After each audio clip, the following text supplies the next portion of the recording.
If you can't find your first product to launch on Amazon, this is the video for you. I got really lucky when I picked my first product. I have subscribers telling me they spend weeks constantly looking for a product and can't find one. I got lucky and found mine in 5-6 hours max of product research. I don't say this to brag or anything like that, but looking back, it's because of a mindset that I had starting out that helped me find this product way faster. And it's gonna make me about $6,000 in profit this month. And now that mindset has grown so much, in 5 or 6 hours, I can find so many potential products that we could run with. And that's what I wanna help you guys do to get to this point where you can pick products so much faster and don't have all this dissonance where you're confused. That's what we're talking about here. And we're gonna use a case study that I put together to show you step by step how I do it. And the longer I talk to 6- and 7-figure sellers, I see there's 2 parts to being successful on Amazon. There's the science, and then there is the art. The science is the numbers. How much is it selling? How much does it cost? That's talked about so much. It's a lot easier to learn. But the art is the part that I love to focus on, and I see a lot of potential, a lot of products being successful these days because of this. This is the outside of the box thinking, the creativity, the next level of product. The mindset we're using is the same that's been used for centuries, okay? For decades, you've probably been going into stores, physical stores, and picking out products. I go into Walmart and I wanna pick out bread. There are 30 different types of bread I can choose from. It's ridiculous. But yet I still pick them up, I look at the packaging, I read the packaging, I look at the price, I look at the product. And that's how I pick one. And people do the same exact thing on Amazon. So we're gonna do a little bit of product development, and we're gonna improve our product and make it easy for people to pick ours. Easy for them to see, oh yeah, I should pick Adam's product because they can see in the pictures and the text, in the reviews, the quality or whatever it is. We're gonna get to the case study. This mindset affects every single part of the product research situation, the whole process. So we're gonna start at the beginning and go through it. But if you just wanna go straight to the case study and see that, you can go to this time right here. And the first step, I use some product research software to help me narrow down products with a lot of potential. I do all of my product research here in Viral Launch, okay? And this is, it just shows me potential products that match my criteria. This is what I currently use for all my criteria. And also these are the categories, okay? I usually only pick one category at a time because I want to go super in depth on that category. Most people pick like 10 categories, and so they get a 10th the depth I do, so I can find products they don't. But I'll take a look here at the products categories that I normally search in. It's these ones right here. These are my favorite categories, even though I usually search in one. So when I'm picking products on here, we're gonna do this pretty quickly. I have more in-depth videos on this. All right, we're looking for products that have some level, okay, where we can improve the product. I'm looking for products that aren't super basic and have just a little bit to them. Let me click show products first. Have just a little bit to them where I can do some improvement, right? Products like napkins, there's not a whole lot I can do product development and get to that next level of a product. What the hell am I gonna do with napkins? Nothing. You know, I skip over everything that says popular result. It's just too worried about competition. But like right here, I see so many of these constantly. We got sheets right here, a sheet set for a crib, right? What am I gonna do with bed sheets? I have no clue. It's bed sheets. I just can't come up with a lot of ideas to do the next level. I need something to work with, and I have nothing to work with when a product's that basic. So, you know, I'm gonna go through and I'm just gonna click on a bunch of these. I did this while I was doing the product, while I was setting this video up. So I've already seen all these first few pages. I got 2 pages in, and that's when I stopped and did this case study. Now this is the crazy part. This is a little bit of a tangent, but it's kind of fun. This is the product I started looking at when I was looking to do the case study. And you know where I ended up? Yeah, something completely different. I ended up on phone power banks. And I'm not sure I would necessarily launch this product, but it's a damn good case study. And you see, oh, top sellers have thousands and thousands of reviews. And what they don't tell you is that this is a $2+ million a month market. So if I come in there and make even an improvement that just appeals to a very small audience, maybe I put a design on there that like, oh, now all of a sudden 25 to 35-year-old women are like, damn, I love that product. Or they're like, I have this specific niche and they really like that, okay? I only need to capture a small part of this market who really love my product to sell well. Let's go take a look at this case study because this product looks so, how do I compete against 13,000 reviews? And that's when my creativity is gonna kick in. These are the three things I usually look at, I always look at, and this is the order that I love to do them in, to do this product development, right? Better designs.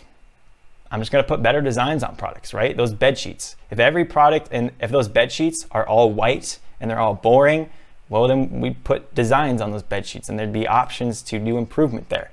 I'm gonna do product improvement, okay? I'm gonna make the product better, stronger, more useful, more helpful, more value. Whatever it is, we're improving the product and we're changing the some functions of the product. We're doing something to it. I get that by reading reviews of the competitors. I get that by being creative and also by using the product. It's so important. I'm not gonna ever order a product without having bought them from Amazon and using them and seeing how they work and trying out what I think is going to work. It's the only way. The last way, which I know can work well, I've got friends who do it very well. It's my least favorite because it can take a lot of work to do, and I just don't feel it adds as much value as the first two, is to bundle. We're taking products that have a lot of value together and selling them together. Think vacuum cleaners with bags, you know, vacuum cleaners with vacuum cleaner bags. That's an awesome bundle. And that kind of stuff adds so much value to the product. So I'm gonna look at the products on Amazon that are frequently bought together. Most of you know that, you know, each of these products, most of them have right here, products that are frequently bought together. And I can see, you know, what people frequently buy together. Could be it's very useful product research. Could put together two top sellers in a niche that have the same target market. I could create a do-it-all bundle, and this is the one I like the most out of all of them. This is a bundle that goes the next level. This isn't like vacuum cleaners and bags. It's a whole new level. This is like me selling those sheets, those bed sheets that I said were garbage, and I wouldn't want to put together. And we're gonna take that and we're gonna bundle those. We're gonna bundle those with matching pillowcases. We're gonna do matching wall decals that go like behind the baby's crib. We're gonna put together a bunch of matching stuff, and the whole room's gonna be decked out with this baby product. And I've seen a few of these that sell really damn well. We're talking like $50,000, $100,000 a month for some of these listings because they did this, okay? They've got a quilt, they've got the sheets. And yeah, right, that's the do-it-all bundle. This is the bathroom where instead of selling a soap dispenser, you're selling a matching shower curtain, a matching toothbrush holder, just boom, boom, boom. And the whole bathroom looks so cool because it matches. And then also accessories, right? This is the vacuum cleaner example with the bags. So here is how I break down this case study. This is exactly what I thought of when I saw it, okay? I'm not saying this is like the go ahead, you must do this product, this is incredible, but it's a really good learning experience, and that's why it's here. So phone power banks. So first thing I thought of was, hey, maybe we do a more powerful units, okay? This is that innovation. You know, maybe there's something that, maybe I can put together a power bank that's gonna charge my iPhone for 3 days straight. You know what? That would be a certain percentage of the market is gonna want that powerful of unit, okay? It's, again, a very big market.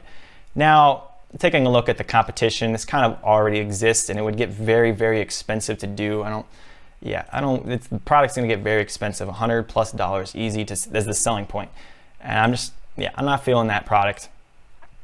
I'm not feeling it. The next is going to be a better design. And this is what I was talking about with the new designs. If we scroll down here, okay, and we take a look at all of these power banks, okay, that we can use to charge our phone, what are you seeing? You're seeing black. You're seeing black. They're all black. All the top sellers are black.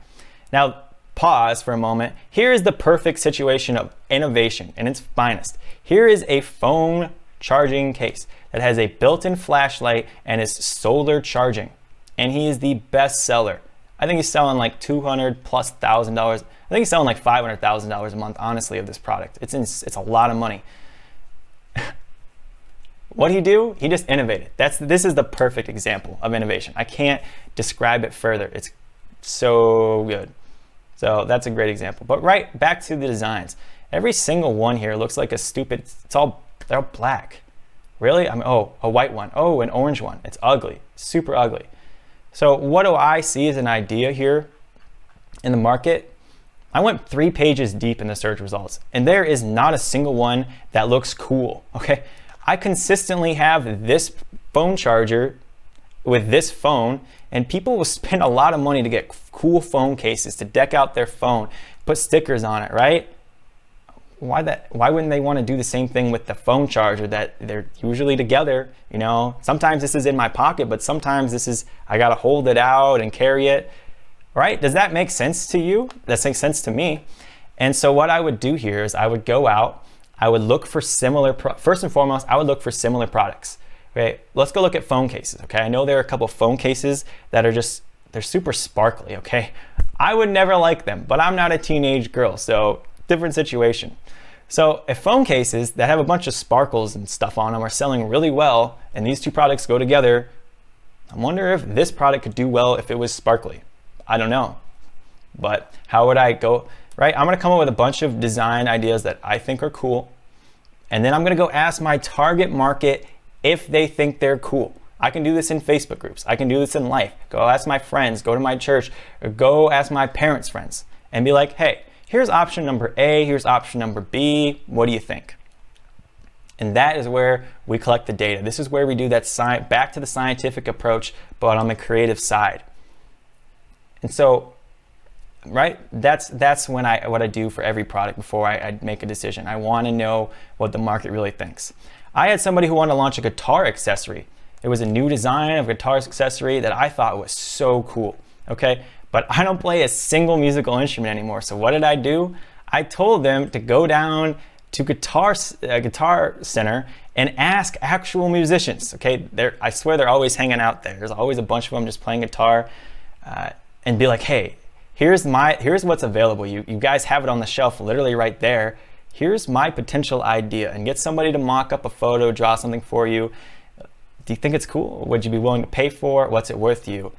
And that is how you figure out if your product's good. If you didn't do this and your product fails, it's your fault. That's all I can say. You shouldn't have done it. So with that, let's go back to option number 2. We talked forever about better design, okay? That bundle option. You know, we talked about how we bundle. I just couldn't find anything that I thought was a good idea. I mean, the only thing that I think adds a lot of value is having a cord to it, you know, because I need a cord to charge my phone, but there's so many of those sitting around and they're so cheap, it doesn't add a lot of value, not enough, right? I need people to look at my product and be like, holy crap, I gotta buy that one. And that just doesn't scream, holy crap, I gotta buy that one. And then we've got the good ideas. These are the big ones. This one I think is really cool, is having one of these power banks with a retractable charging cable, right? Because if I have this phone, I have this charger and I don't have a cord for it, it's completely and utterly worthless. I can't connect it to my phone. And so what if I took this product here and I had a cord that I could just pull out, I could plug it into my phone, and then when I was done, it would just come right back into the case, into the same housing, and it would stay there. Would that be an awesome idea? Would that be a next level? Would it be incredibly difficult to do? Probably. It would take some work, but it would be doable. And right, that's the next level. It makes this product genuinely better and more user-friendly, okay? And here's the thing, I found somebody who's doing this and he's not selling at all. And you're like, oh, this product must be garbage. This idea must be garbage. Well, yeah, he's doing a really bad job. I wish I had it up to show you, but it is the absolutely ugliest design I've ever seen. It is so ugly. I can't even describe how ugly his design was. But I only saw one guy doing it. And if it wasn't so damn ugly and was actually marketed well, he might be able to sell the product. Or maybe you could. Right? And I also didn't go ask a bunch of people if they think that's cool. Put up a mock design, have people try it out, right? None of that got done to verify this product. So last thing we're looking at here is my other idea, which was clipping the phone to this, okay? So I need to use these two together. Sometimes it'll be in my pocket, but sometimes I'm holding it. So what if, right, I could have some clips on here that would fit popular phone cases or popular phones, and I just clipped it in and I was able to hold them together when I needed to, when I was using them. And then when I was done, I just unclipped this from this, and that's it. I'm done. I just put this back somewhere else in my backpack, right? It's a new level. I could see some use to it. Problem is that you know, I don't know, I'm just not that excited about it, and they're so hard to implement. So many people have these pop sockets on these days, so they wouldn't fit, and they have different phone cases, and they got different phones. There's just too many options. It doesn't seem to make it just too much to it. I don't like it. But right, it's another idea that if it could be implemented very easily, would add some value to this product. And with a 500,000, with a, I don't remember, $2 million a month market for this, there's a lot of options. So there are a few other things that we really should look at too. Take a look at keywords and other stuff. But I hope this gives you a really good base of how you pick products. A lot of these ideas and this kind of innovation come from my friend Rafael, who does multiple 7 figures a year on Amazon. And we do this kind of research on the masterminds we do every couple times a week. So I really hope this helps. If you guys want to see some more, I think it's probably time for you to go take a look at this live stream that I did a few months back, where I talk more in depth about some of these strategies and show you more examples, because I have a PDF with like 7 ideas and 7 examples. Go take a look at that there. I appreciate if you guys subscribed, and I will see you in the next video.